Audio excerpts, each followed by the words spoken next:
বন্ধুদের সাদর আহ্বান জানাই।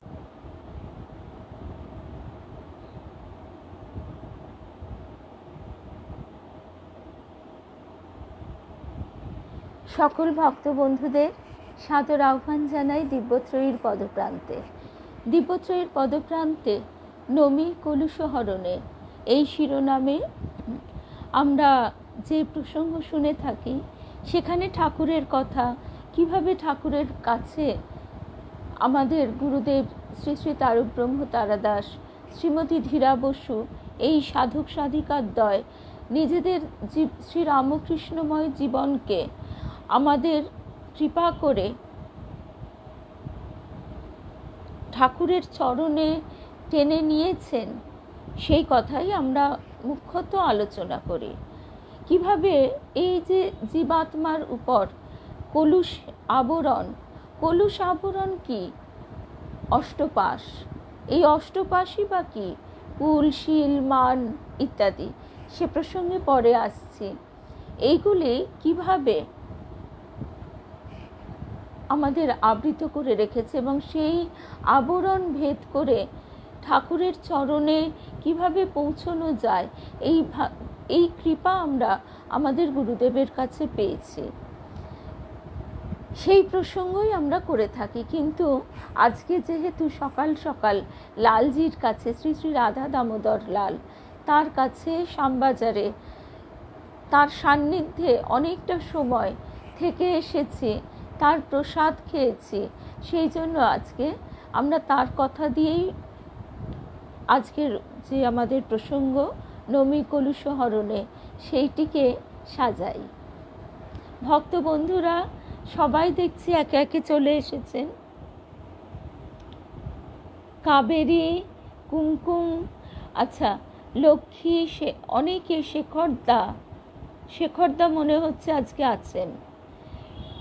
এত ভক্তজন সবাই এসে গেছেন যে আমি চট করে দেখেও উঠতে পারছি না। সকল ভক্ত বন্ধুদের শুভ সন্ধ্যা জানাই।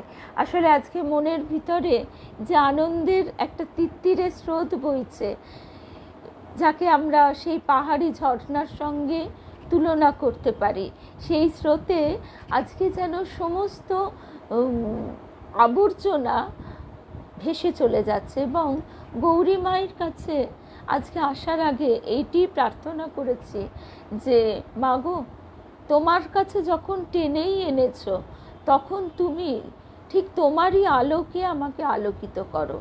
গৌরী মায়ের কথা দিয়ে আজকে আমরা শুরু করব। একটু লালজির কথা তো বলতেই হবে, ওই আশ্রমের কথা। তাহলে সকল ভক্ত বন্ধুদের শুভ সন্ধ্যা জানিয়ে ঠাকুর মায়ের শ্রী চরণে সাষ্টাঙ্গ প্রণাম নিবেদন করে শ্রী গুরুদেবকে স্মরণ করে শুরু করছি আজকের প্রসঙ্গ। মায়েরা যখন আদর করে বলেন, আদর করে কাছে ডাকেন, আর সবচেয়ে ভালো লাগে এটাই যে মায়েরা বলেন, কি গো আরও পুরোটাই ওপরে থেকে গেলে পারতে, ওখানেও তো একটা নিয়ম আছে, আর নামলে কেন? আবার কখনো বলেন, মধুরাদি এবার নেবে এসো, অনেকক্ষণ আছো। মায়ের কাছে গেলে যে প্রাণের আরাম কতটা হয়, সে কথা বলে তো বোঝানো যায় না। শিশু মায়ের কাছে, মায়ের গায়ের গন্ধে, মায়ের স্পর্শে সব কিছু ভুলে যায়।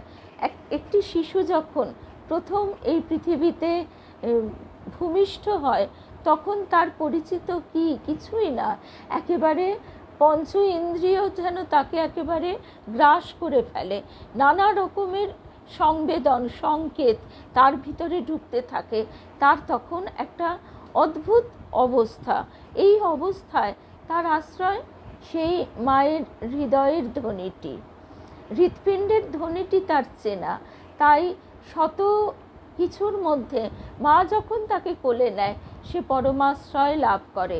আমরাও কিন্তু এই যে কঠিন জগতে প্রবাহিত হয়ে চলেছি, এই যে খরস্রোতে আমাদের তো থামবার জো নেই। শত শোক আসুক, শত আঘাত আসুক, থেমে কিন্তু মুহূর্তের জন্যেও কিছুটি যায় না। সেই খর প্রবাহে আমাদের একমাত্র আশ্রয় হচ্ছে মা। আমাদের গুরুদেবের কথাটি তাই মর্মে মর্মে অনুভব করি। বাপের হাত মাথায় বুলোয় আর মায়ের হাত সর্বাঙ্গে বুলিয়ে শান্তি, স্বস্তি, তুষ্টি বিধান করে।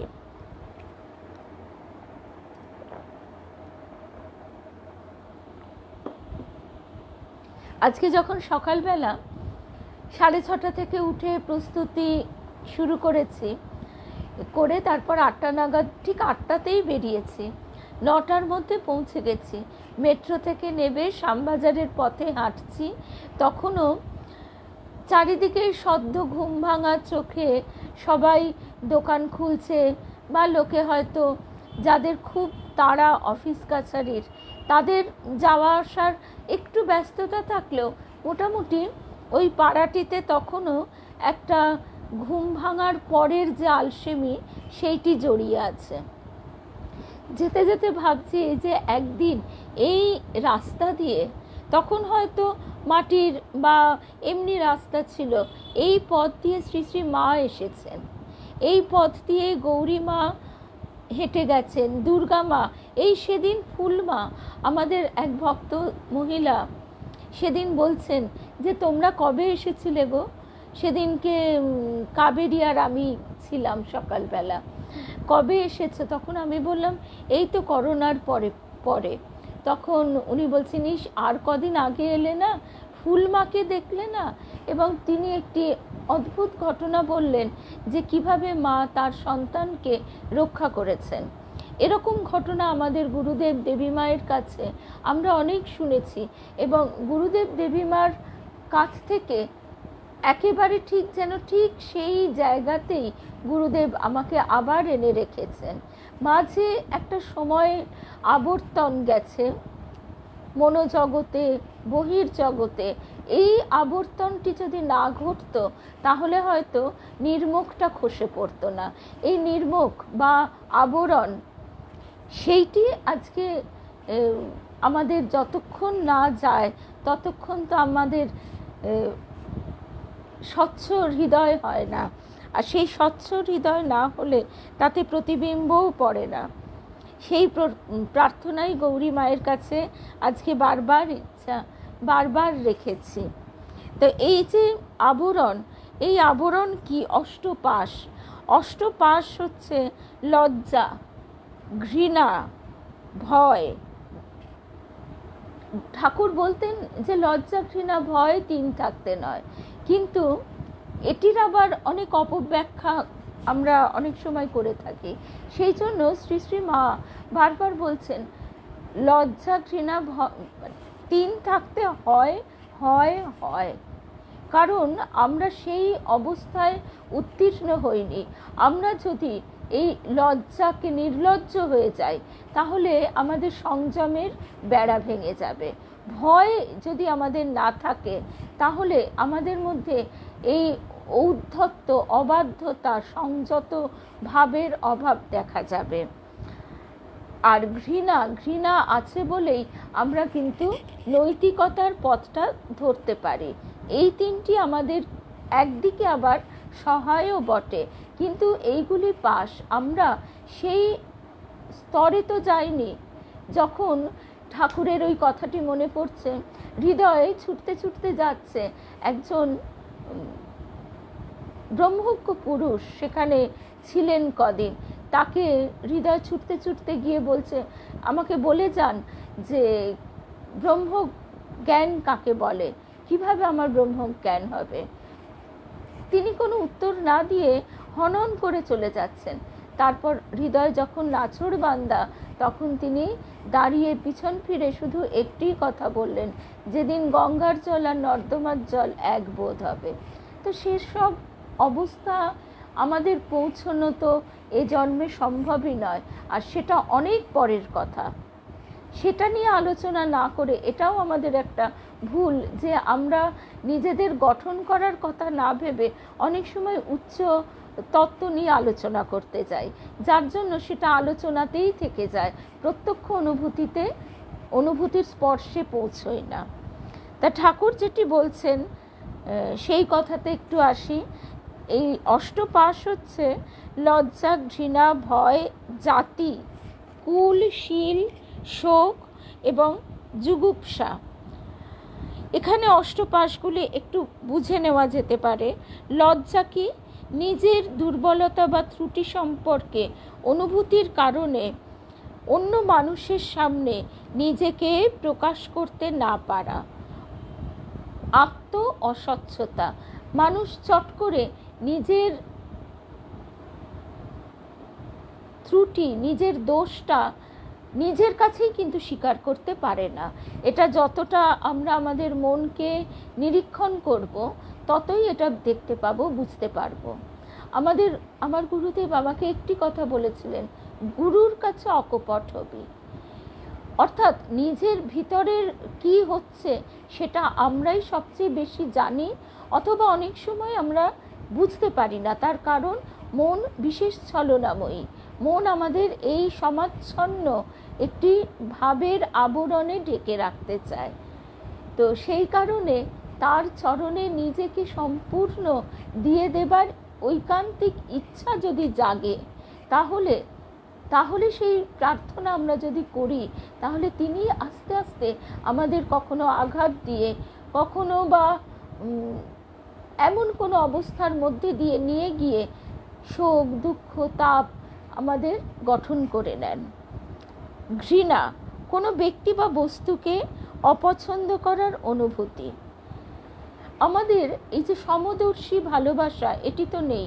আমরা ভালোবাসা বলতে সচরাচর যেটা বুঝে থাকি সেটা হচ্ছে আমাদের যাকে ভালো লাগে বা যে বিষয়টি ভালো লাগে তার সঙ্গে আমরা ঘনিষ্ঠ হই, কিন্তু একেবারে নির্লিপ্ত থেকে সকলের প্রতি সমান দৃষ্টি, এটি তো আমাদের ভিতরে জন্মায় না। তারপর হচ্ছে ভয়, কোনো বিপদ বা দুঃখজনক ঘটনার সম্ভাবনা থেকে যে একটি মানসিক বা শারীরিক প্রতিক্রিয়া আমাদের ভেতর জাগে। ভয়টা আমাদের ইনস্টিংক্ট, এটা আমাদের শেখাতে, বলতে, বোঝাতে হয় না। জাতি, জন্মগত বা বংশগতভাবে যে পরিচয়, এবং সেই পরিচয়টি বিভেদাত্মক। আমাদের এই পরিচয়ের কথা আমাদের কীরকম চট করে যাবার নয়, সেটি পুরীধামে জগন্নাথ দেবের কাছে সেই ঘটনাটি যদি স্মরণ করি তাহলেই মনে পড়বে। সেদিন পুরীর মন্দিরের সামনে খ্রিস্টান ধর্মপ্রচারকরা খুব খ্রিস্টের বাণী বলছেন এবং জয়ধ্বনি করছেন। তাতে মন্দিরের ভিতরে পূজা ইত্যাদির হয়তো কিছুটা অসুবিধা হচ্ছিল, এবং পাণ্ডারা এসে তাদের একটু সরে যেতে বললেও তারা সেটি করেন না। তারা কিন্তু তখন ভয়ে খানিকটা চুপ করে যান, কারণ তখন ব্রিটিশ পদানত ভারত। সেইখানে সম্ভবত, আমি মহারাজজির নামটা তো মনে, এটাই আমার একটা বিরাট অপরাধ, নামটা আবার ভুলে গেছি, হরি মহারাজ, তিনি যদি কারোর মনে থাকে নামটা লিখে দিও।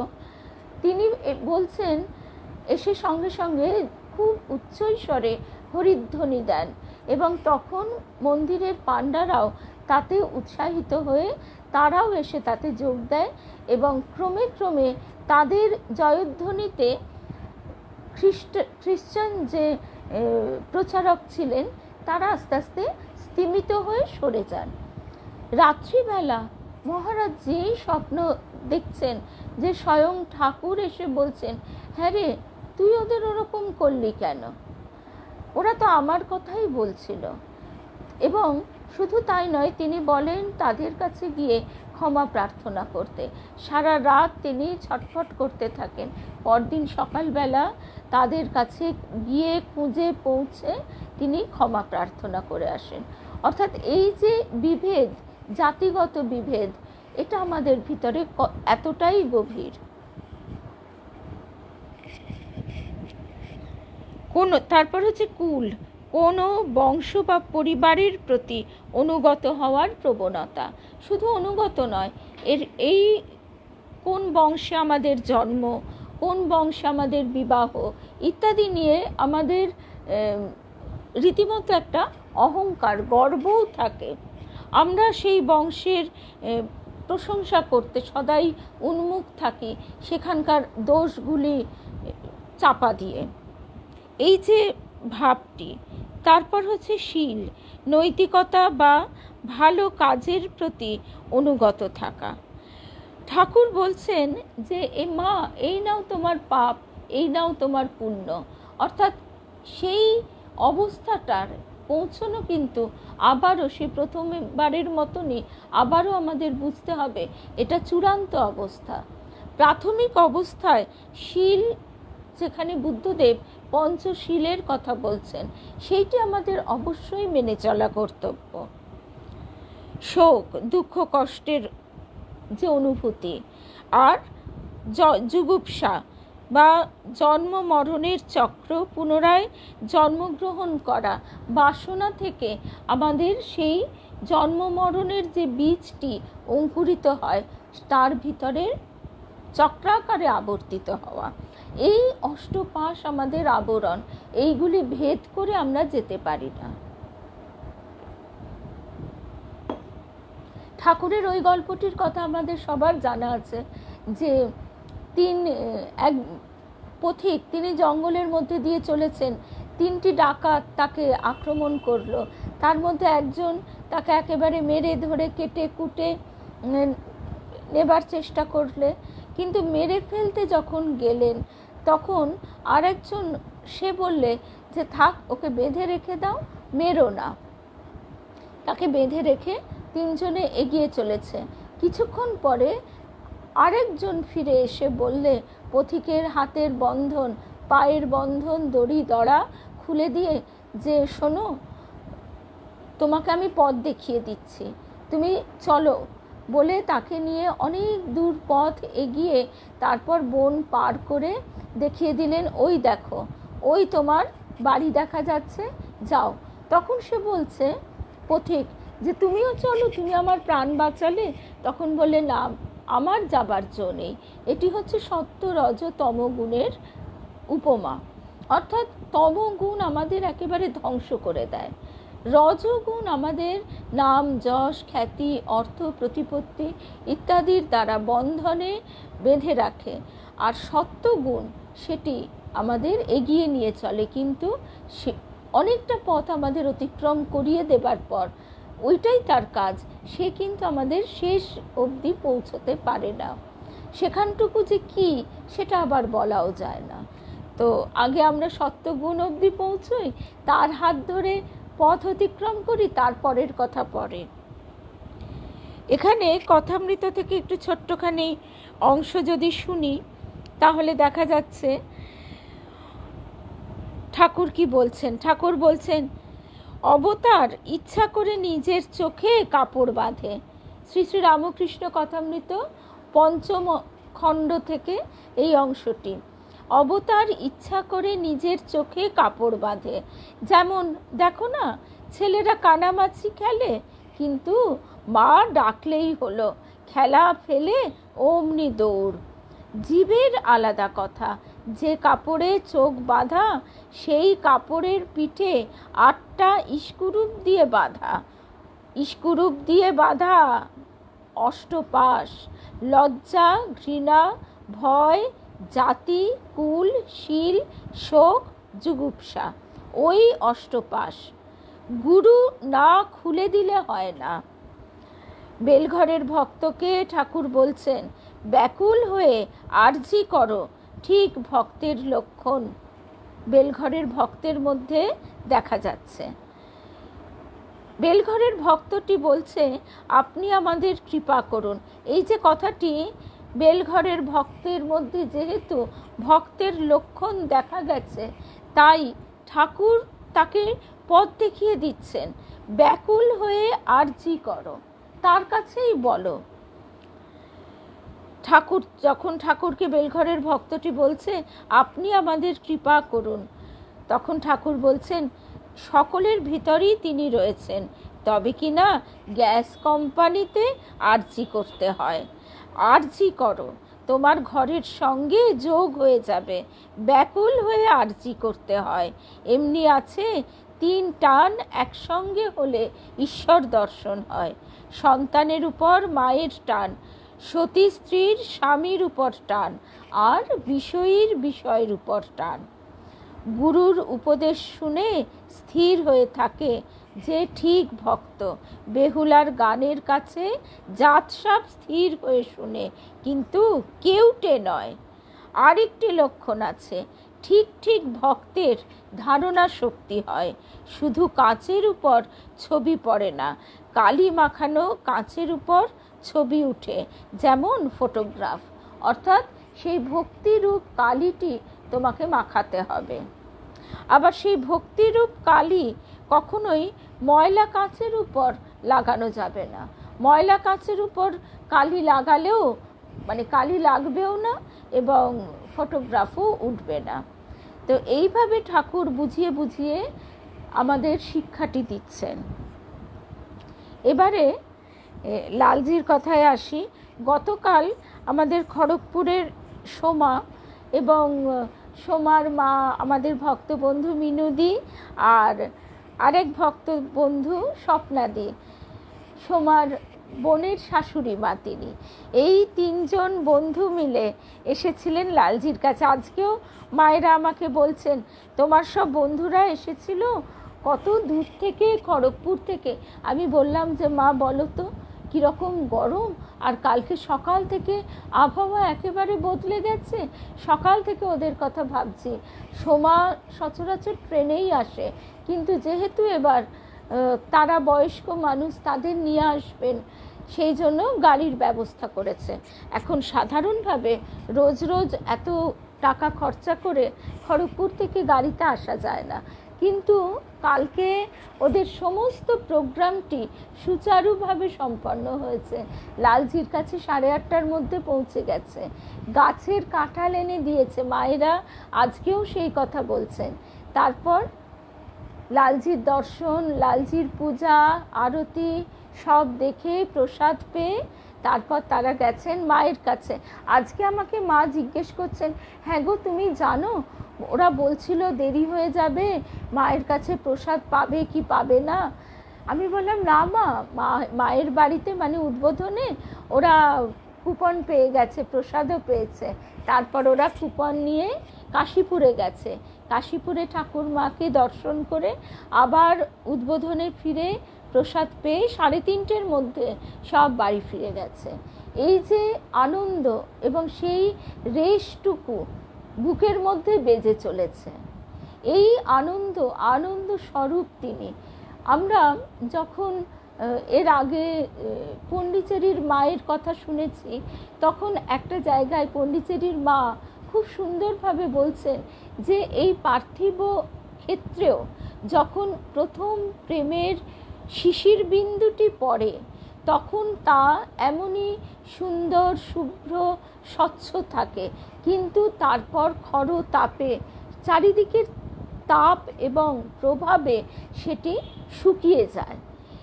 এমনকি পন্ডিচেরির মা, দ্য মাদার নামে যিনি পরিচিত, তিনি বলছেন সেই শুভ্র সুন্দর প্রেমের যে রূপ, সেটি সন্তান মায়ের ক্ষেত্রেও শুকিয়ে যায়।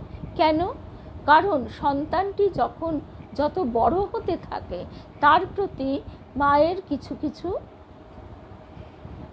চাওয়া তৈরি হয়। সেই চাওয়াগুলি যখনই সৃষ্টি হয়, তখনই সেই শুভ্র সুন্দর প্রেমের যে রূপটি, সেইটি ম্রিয়মান হয়ে যায়। সন্তান মা, এই সম্পর্কটি জগতে সবচেয়ে সুন্দর হলেও তার মধ্যেও একটা সীমাবদ্ধতা এইভাবেই আমরা দেখতে পাই। তো যাই হোক, এবার যে কথায় ছিলাম সে কথায় আসি। তো কালকেই আমাকে সোমা বলেছিল যে লালজির ঘরে একটি এসি আছে, কোনো এক ভক্ত সেইটি দিয়েছিলেন এবং এটি দীর্ঘদিন চলতে চলতে এখন ঠান্ডা কম হচ্ছে, তো তিনি আবার এসিটি পাল্টে দেবেন। এবার মায়েদের আবার নিয়ম আছে, এইবার ওইবার। গৌরীমা প্রচুর নিয়ম নিষ্ঠা এবং সংযমের মধ্যে আশ্রমের মেয়েদের বেঁধে রেখেছিলেন।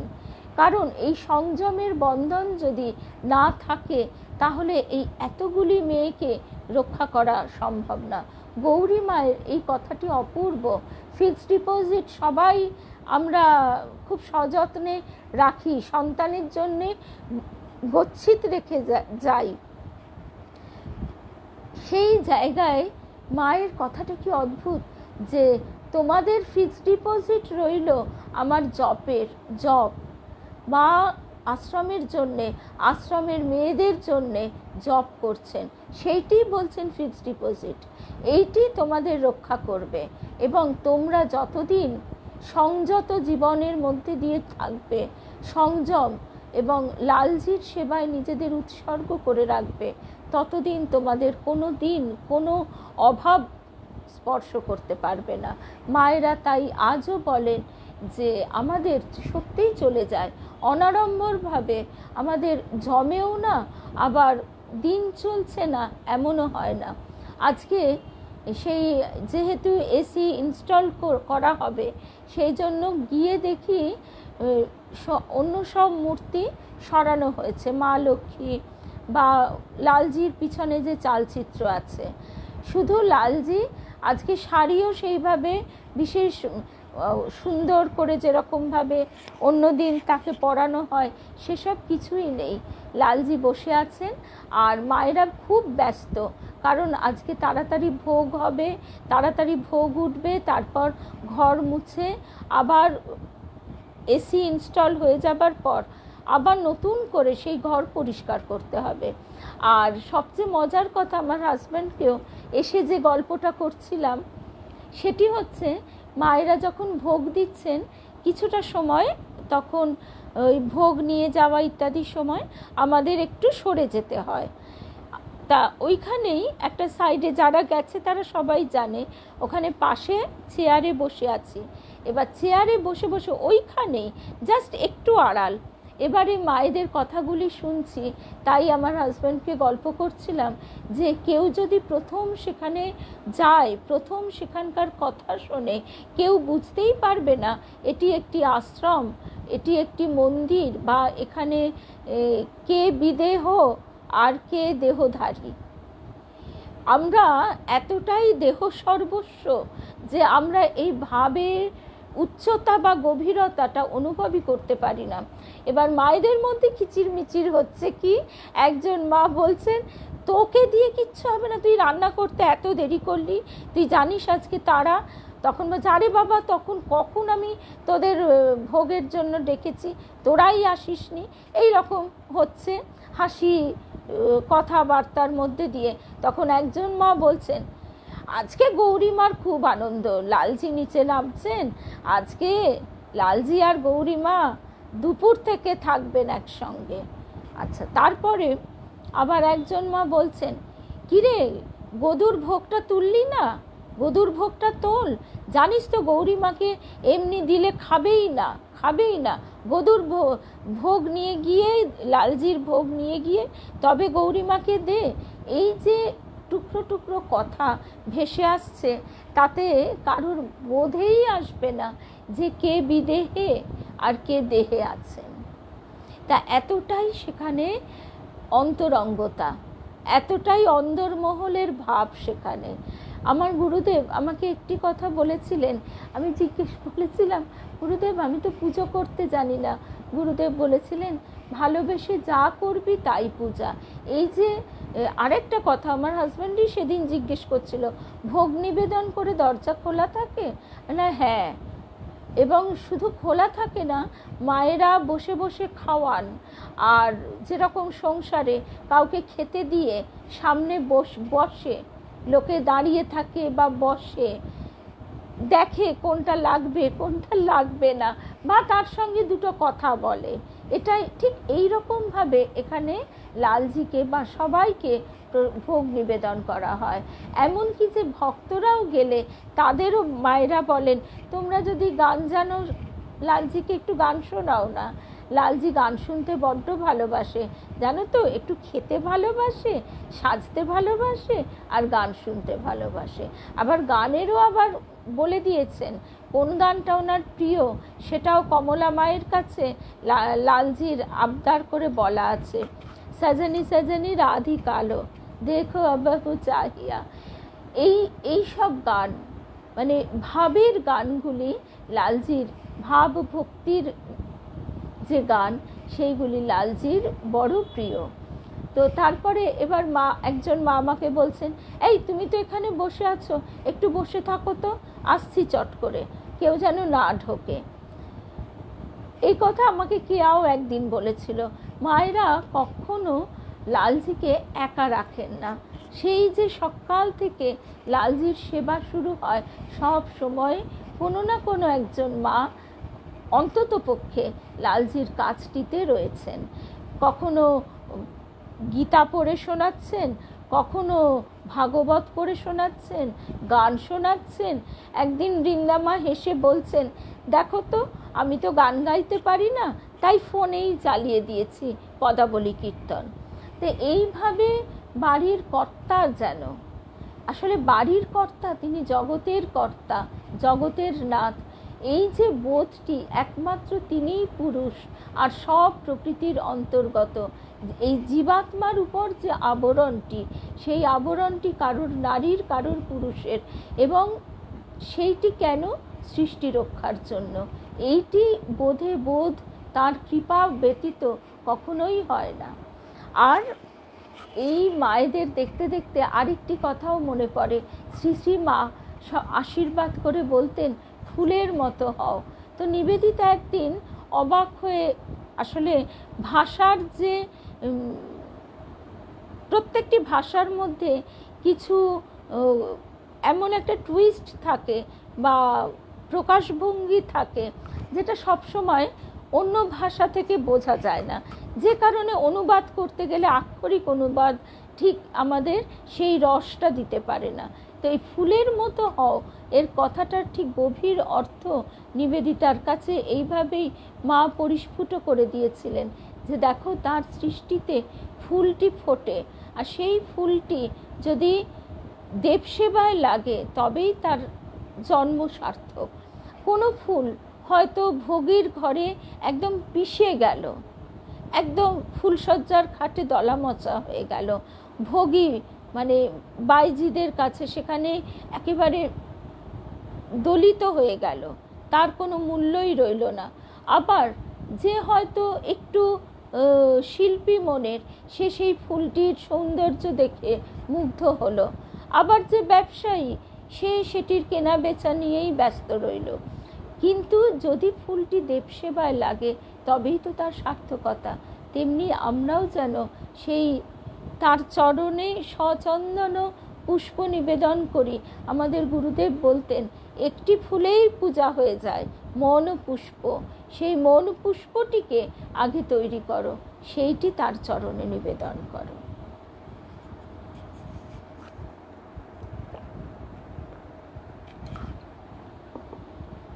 আজকে সকালবেলা তাই যেতে যেতে আরেকটি কথাও মনে হচ্ছিল, আমার দিদি শাশুড়ি, কালের ব্যবধানে অনেকটা দূরত্ব, যেহেতু স্বামী স্ত্রীর বয়সের ব্যবধান এই পরিবারে অনেকটা বেশি করে বারে বারে হয়েছে, সেই কারণে তো তিনি গৌরী মায়ের সঙ্গ সান্নিধ্য, শ্রী শ্রী মায়ের সান্নিধ্য লাভ করেছেন। তাই ভাবছিলাম যে সেই পরিবারে আজকে আমি যুক্ত হয়ে ধন্য হয়েছি। তারপরে এবারে গৌরী মায়ের কথায় একটু আসি। গৌরী মা, স্বামীজি, এরা তো গুরু ভাই বোন। আমেরিকা থেকে গুরু ভাইদের পত্রে স্বামীজি লিখছেন, গৌর মা কোথায়? হাজার গৌরী মা আমাদের দরকার, দ্যাট নোবেল স্টায়ারিং স্পিরিট। কথার ছলে গৌরীমা প্রসঙ্গে স্বামীজি সুরেন্দ্রনাথ সেন প্রমুখ ভক্তদের কাছে বহুভাবে একাধিকবার বলেছেন, হুড়হুড় করে এই মহৎ কাজে টাকা আসা উচিত ছিল।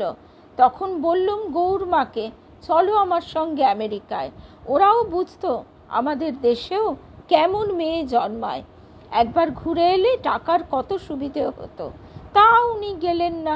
আমি তো ওর প্রসঙ্গে ও দেশে বহু স্থানে বক্তৃতায় বলেছি, how India can produce a woman. কত আনন্দ স্বামীজির গৌরীমার এই কন্যা তৈরির ছোট নীড়টি দর্শনে। অনেক শুভ ইচ্ছা জ্ঞাপন করে গিয়েছেন দুবারই শ্রীরামকৃষ্ণের আদেশের এই মঙ্গল প্রচেষ্টার শুভ উদ্বোধনে। স্বামী ব্রহ্মানন্দ, স্বামী শিবানন্দ, স্বামী যোগানন্দ প্রমুখ শ্রীরামকৃষ্ণের অন্তরঙ্গ সন্তানগণ এই আশ্রম দর্শনে গৌরীমার কাছে গিয়েছেন। স্বামীজি তার তীক্ষ্ণ দূরদৃষ্টিতে গৌরীমার অন্তর্নিহিত তেজরাশি সম্বন্ধে গভীর শ্রদ্ধা পোষণ করতেন। গৌরীমাকে তিনি নারী জগতের মধ্যে ভিন্ন স্তরে রেখে বলতেন, গৌরমার ভিতরটা পুরুষ আর বাইরেটা স্ত্রীলোক। বাইরে যেমন গম্ভীর রাশভারী প্রত্যক্ষ রুদ্রাণী মূর্তি, আবার ভিতর দিকে তেমন স্নেহময়ী মা, সন্তান কল্যাণে সদা আত্মনিবেদিতা, তুলনাবিহীনা গৌরমা। গৌরমা কতটা স্নেহশীলা ছিলেন আমরা দুর্গা মায়ের অনুধ্যানে সেদিনকে ওই জায়গাটুকু অনেক আগে শুনেছি, কিন্তু প্রসঙ্গত মনে পড়ছিল যে দক্ষিণ ভারত পর্যটনকালে দুর্গা মা খুব অসুস্থ হয়ে পড়েন এবং তার টাকার প্রয়োজন হয়। কেননা কোনো কোনো ক্ষেত্রে দুর্গা মা ঠিক হিসেব করে উঠতে পারেননি কতটা টাকার প্রয়োজন হতে পারে।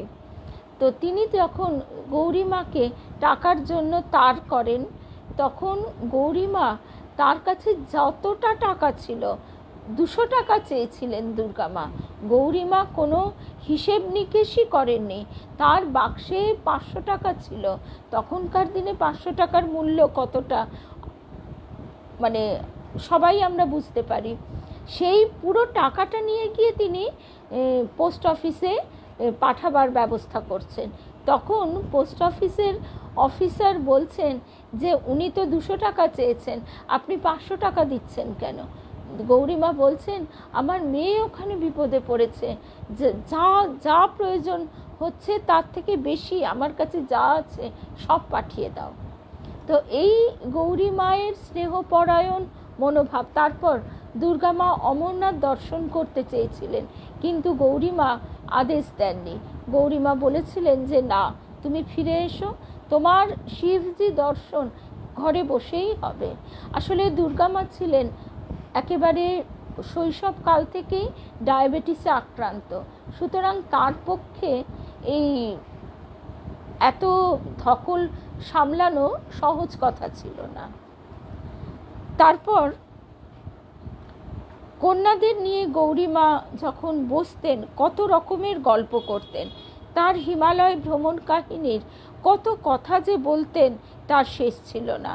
সাধুরা সব জপ করেন পাহাড়ে, কেউ কেউ নির্জন স্থানে জঙ্গলে, সকলেই তাদের ইষ্ট নাম স্মরণ আনন্দে বিভোর। গৌরীমার ইচ্ছা হতো এদের কিছু ভোজন করাবার, কিন্তু কোথায় কি পাবেন, তাই গৌরীমাকে নামতে হতো কিছু নিচে। সেখানকার দোকানদারদের কাছে ভিক্ষা প্রার্থনা করতেন আটা, ঘি, চিনি, সুজি, কখনো বা দুধ। আটার পুরি, সুজি, কখনো বা সুজির পায়েস গৌরীমা রান্না করে দিতেন। পরিতৃপ্তি সহকারে সাধু সন্তজিরা প্রসাদ পেতেন। তারপর দিতেন জয়ধ্বনি শ্রী শ্রী দামোদর লালের। কন্যারা গৌরীমাকে জিজ্ঞাসা করতেন, এত নিচে নেমে এলে ভোগ হতো যখন ওপর এত নিচে নেমে এলে ভোগ হতো। মানে এই যে গল্পটা করলেন গৌরীমা, মেয়েরা শুনে বলতো, এটা তো তুমি যখন নিচে আসতে, পাহাড় থেকে বেশ কিছুটা নিচে আসার পর যখন লোকালয়, গ্রাম ইত্যাদি পাওয়া যেত, যখন ওপরে থাকতেন তখন কি ভোগ খেতেন দামোদর? গৌরীমা বলতেন, দেখ, আমি গাছতলায় দাঁড়িয়ে গাছের কাছে ভিক্ষা মাগতাম, ভবতী ভিক্ষাং দেহি, অমনি গাছ থেকে ফল পড়ত। আর হিমালয়ের ফল তো অনেক বড় বড়, দামোদরের ওইতেই চলে যেত। কন্যারা ভাবতেন, বরফ চারিদিকে, এই তো বললে বরফের ভেতর গাছ কোথায়, তাতে আবার ফল, এ কি ব্যাপার। শ্রী শ্রী রাধা দামোদর লাল গৌরী মায়ের নিষ্কলুষ ভক্তিতেই আপ্লুত ছিলেন, ছিলেন পরিপূর্ণ। সুতরাং এই ভক্তির নৈবেদ্য তিনি বাহ্যিকভাবে অথবা মানসিকভাবে যা কিছুই নিবেদন করতেন, সবই গ্রহণ করতেন দেবতা অতি আদরে। গৌরীমার কাছে এই গল্প শোনা যে কেবল ঝর্ণার জল পান করেও বহুদিন অতিবাহিত হয়েছে শ্রী শ্রী রাধা দামোদর লালের। ভক্ত যদি শুধু জল খেয়ে থাকতে পারে, তাহলে ভগবান কেন পারবে না? কখনো বা বিশুদ্ধ বরফ, কিছু নেই, বরফই ভোগ হচ্ছে। যেমন শশী মহারাজ একবার দুঃখে কষ্টে ঠাকুরকে বলছেন, আজকে যখন আর কিছুই নেই, চলো তুমিও বালি খাবে, আমিও সেই বালি খাবো মাদ্রাসে। তা সেই সময় হঠাৎই একজন ভদ্রমহিলা তিনি এলেন থালা ভর্তি নানা রকম খাদ্যদ্রব্য প্রস্তুত করে, এসে নিবেদন করলেন। দেবতার প্রতি এক মহীয়সী সন্ন্যাসিনীর অন্তরের ভালোবাসার প্রগাঢ়তা অনুমানের বাইরে সাধারণের চক্ষে। তার বাহ্যিক ভোগের আড়ম্বর যেখানে দুঃসাধ্য ব্যাপার, সেখানে তপস্যার গৃহস্থালী আগামী দিন সম্বন্ধে সদা নিশ্চিত। কারণ সেখানে প্রতিদিনের উপাসনা প্রতিদিনেরই ভোগ্য সামগ্রী। প্রতিদিনের উপাসনায় যা সংগৃহীত হয় তাই পুনশ্চ নিবেদনে হয় নিঃশেষিত, সঞ্চয়ের প্রশ্ন জিজ্ঞাসার বাইরে। যদি উপাসনায় পুণ্য সঞ্চয়ের তৃষ্ণা থাকে, তবে ঈশ্বরকে বঞ্চিত করে পুণ্যকেই সঞ্চয় করা হয়। মানে সঞ্চয় না তো নাই, মহাযোগিনী গৌরীমা ঠাকুর। একটা ঘটনা, এটাও সবাই জানেন, মা নহবতে আছেন, তো ঠাকুর এসেছেন নহবতে, মা বটুয়াতে একটু মশলা দিয়েছে, মশলা দেবেন বলে ঠাকুরের হাতে দিয়েছেন, ঠাকুর সেটি খেয়ে ফেলেছেন, আবার হাতে একটু দিয়েছেন যে বটুয়াতে নিয়ে গিয়ে রাখবেন। এবার মা বলছেন, মায়েরই স্মৃতিকথা, সেই মশলা হাতে দিয়েছি বলে ও মা দেখি টলতে টলতে একেবারে গঙ্গার দিকে নেমে যাচ্ছে। আমি মেয়ে মানুষ, আমি কি করব তখন? তখন হৃদয়কে ডাকি, ও হৃদু, ও হৃদু। তখন হৃদয় গিয়ে কোনো রকমে ধরলে, আর একটু হলে গঙ্গায় পড়ে যেতেন, এমন টলতে টলতে যাচ্ছেন। কেন না, সাধুর সঞ্চয় করবার জো নাই। ওই যে হাতে একটু মৌরি মশলা দিয়েছেন, তাই তিনি নিয়ে যেতে পারছেন না। এসব কথা আমরা শুনি, মনেও রাখি, কিন্তু বোধের বাইরে, আমরা ভাবতেও পারি না। আর আমরা সঞ্চয়ী, কতটা সঞ্চয়ী, সব কিছুই সঞ্চয় করি, পুণ্যও সঞ্চয় করতে চাই তাকে ভালোবেসে। এই যে কথাটি কি অদ্ভুত! ঈশ্বরকে এই যে সঞ্চয়ের প্রশ্ন জিজ্ঞাসার বাইরে, যদি উপাসনায় পুণ্য সঞ্চয়ের তৃষ্ণা থাকে, তবে ঈশ্বরকে বঞ্চিত করে পুণ্যকেই সঞ্চয় করা হয়। সঞ্চয়ই সেখানে হয়ে দাঁড়াবে মুখ্য বস্তু। তাকে ভালোবাসা, শুধুই ভালোবাসা। সেখানে তিনি প্রেম স্বরূপ, প্রেমে জল হয়ে যাও গোলে, রজনীকান্তের একটি গান আছে।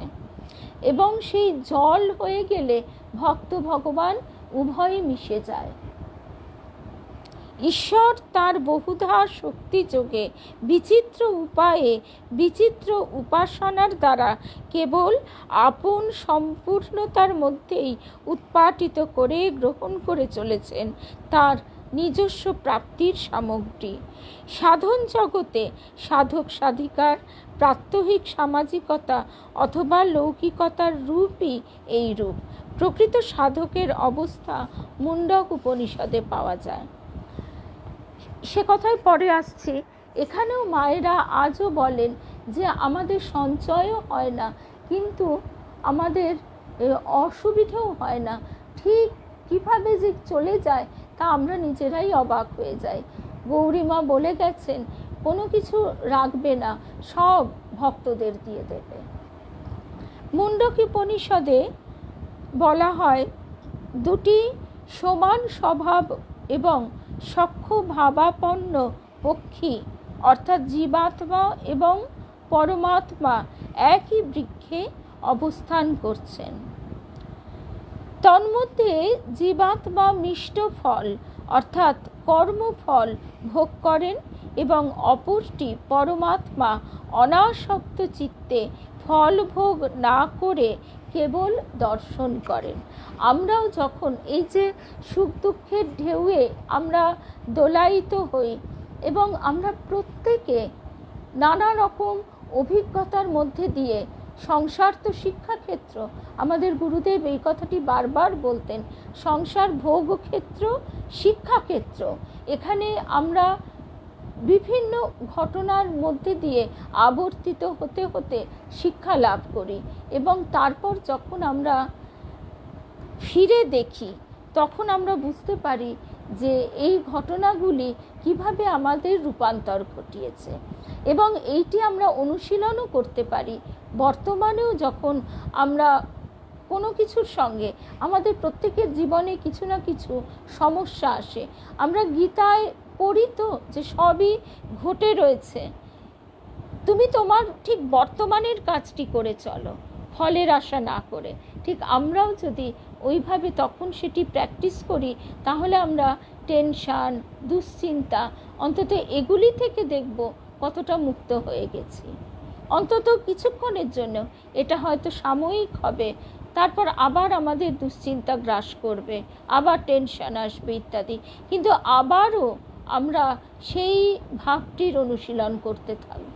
এইভাবে ক্রমে ক্রমে এই ভাবটি দীর্ঘ থেকে দীর্ঘতর হবে। জীবাত্মা পুরুষ ঈশ্বরের সঙ্গে একই বৃক্ষে অবস্থিত থেকেও অজ্ঞানবশত মুহ্যমান হয়ে শোকগ্রস্ত হন। আবার তিনি যখন ধ্যান যোগে সাধুজন সেবিত ঈশ্বরকে দর্শন করেন এবং তার মহিমা উপলব্ধি করেন তখন তিনি শোকমুক্ত হন। সর্বভূতে প্রকাশমান রূপে যার অবস্থিতি তিনি আত্মা স্বরূপ। জ্ঞানীগণ এই আত্মা স্বরূপকে জানিয়াই অন্তর্মুখী হন এবং তারা এই আত্মার সহিত ক্রীড়া করেন, এই আত্মাতেই তৃপ্ত থাকেন এবং আত্মার প্রিয় কার্য অনুষ্ঠান করেন। এই প্রকার ব্যক্তি ব্রহ্মজ্ঞানীগণের মধ্যে শ্রেষ্ঠ। সত্য, তপস্যা এবং ব্রহ্মচর্য সহায়ে দেহ মধ্যস্থ এই জ্যোতির্ময় আত্মাকে লাভ করা যায়। আসক্তি মানবের চিত্তকে বিষয়ে আবদ্ধ করে। চিত্ত যখন সেই বিষয়ের ভিতরে বিষয়াতীত সত্যকে লাভ করে তখন বৈরাগ্য সহায়ে আসক্তির বন্ধন ছিন্ন হয়। আসক্তি ছিন্ন আত্মাকে আনন্দ রূপ স্বরূপ সম্পূর্ণরূপে প্রতিভাত হন। গৌরীমা সুদীর্ঘ যোগ সাধনার ফলে উপনীত হতে সমর্থ হয়েছিলেন এই অবস্থায়। মনুষ্য জীবন ধারণের উদ্দেশ্য কি? ভক্ত সমাজে শ্রীরামকৃষ্ণের উত্তর ছিল ঈশ্বর লাভ। এই ঈশ্বর লাভের জন্যই এই প্রকারের সুদীর্ঘ তপশ্চরণ এবং নিরবচ্ছিন্ন মনন। আমরা গৌরী মায়ের মতন ওই কঠিন কঠোর জীবন নিতে পারবো না। ঠাকুর তো আমাদের এতটাই বলছেন যে আমি 16 টাং করেছি, তুই 1 টাং কর। তা আমরা অন্তত নিজেদের মননের মধ্যে দিয়ে, স্মরণ মননের মধ্যে দিয়ে নিজেদের একটু উন্নত করবার যদি চেষ্টা করি, বাকিটা তো তিনি আমাদের কত বড় আশ্বাস দিয়ে বলেছেন, তুই 1 পায়ে গিয়ে আয়, আমি 10 পায়ে গিয়ে আসব। তাহলে আজকে আমরা এই অবধি শুনলাম। গৌরী মায়ের লেখা খুব সুন্দর একটি স্তোত্র আছে, পদাবলী, জয় সারদা বল্লভ দেহি পদ পল্লব দীন জন বান্ধব দীন জনে। জয় সারদা বল্লভ দেহি পদ পল্লব দীন জন বান্ধব দীন জনে। জয় রামকৃষ্ণ, জয় রামকৃষ্ণ, জয় রাম।